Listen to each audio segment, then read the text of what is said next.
एक वस्तु का क्रय मूल्य 2800 रुपया है, विक्रय मूल्य के प्रतिशत में लाभ 20% है, वास्तविक लाभ का मान क्या है। कहना ये चाहता है कि 20% लाभ हो रहा है लेकिन वो विक्रय मूल्य पर,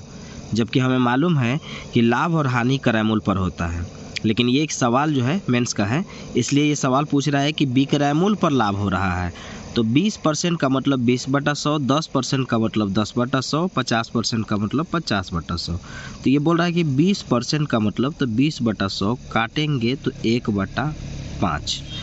अगर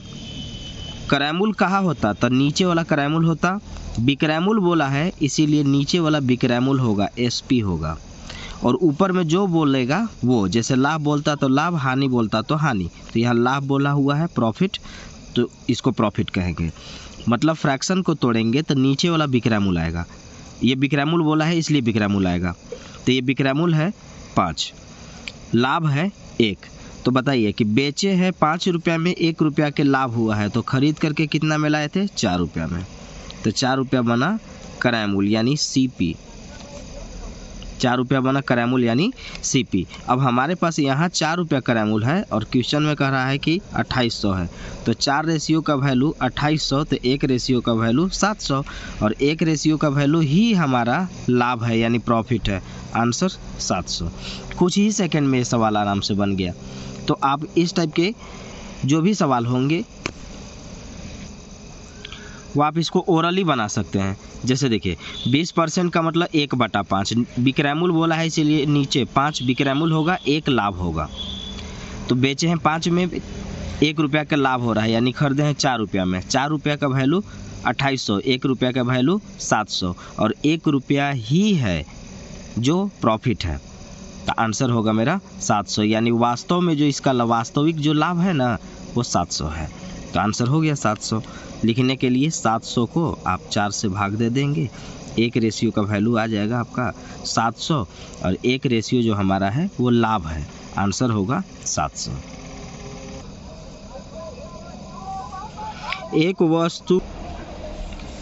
25% की हानि पर बेचा जाता है, यदि उसका क्रय मूल्य दुगुना हो जाए तथा विक्रय मूल्य में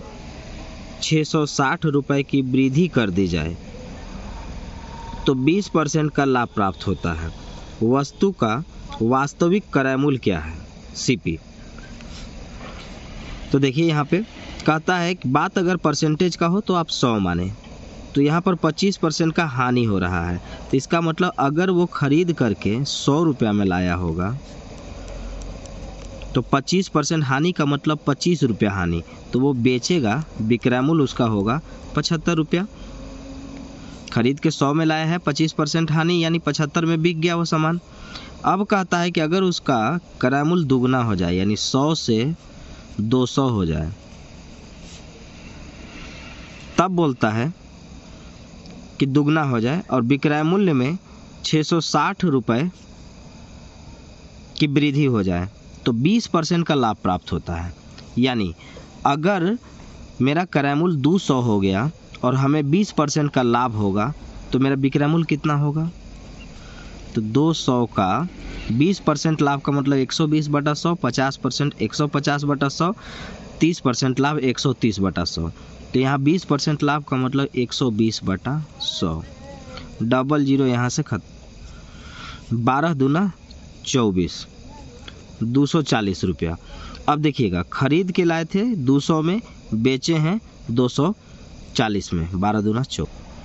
तो देखिए पहले वाला विक्रय मूल्य और अब वाला विक्रय मूल्य में कितने का अंतर है। पहले वाला विक्रय मूल्य 75 रुपया था, अब वाला विक्रय मूल्य 240 रुपया है, तो इनके बीच में जो अंतर है वो 165 रुपया का है। और वास्तव में कहता है कि पहले वाला विक्रय मूल्य और अब वाले विक्रय मूल्य में 660 रुपया का अंतर है, यानी यहाँ पर अंतर आ रहा है 165 रेशियो का और वहाँ पे आ रहा है 660, तो कह सकते हैं कि 165 का वैल्यू 660 है, तो 1 रेशियो का वैल्यू 660/165। अब आपको जो चाहिए वो निकालिए। तो बोलता है कि वास्तविक क्रय मूल्य क्या है, तो क्रय मूल्य मेरा किस रेशियो में था, 100 रेशियो में था, तो 1 रेशियो का वैल्यू इतना बटा इतना, तो 100 रेशियो का वैल्यू मल्टीप्लाई 100 यानी गुना कर देंगे, 11 एकम 11, 11 पचे 55, 11 छक 66 और 1 0, 5 15 चौका 60, 4 से 100 में गुना जब हम करेंगे तो आंसर आएगा 400 और ये हमारा होगा आंसर ऑप्शन सी। एक बार फिर से कहता है कि 25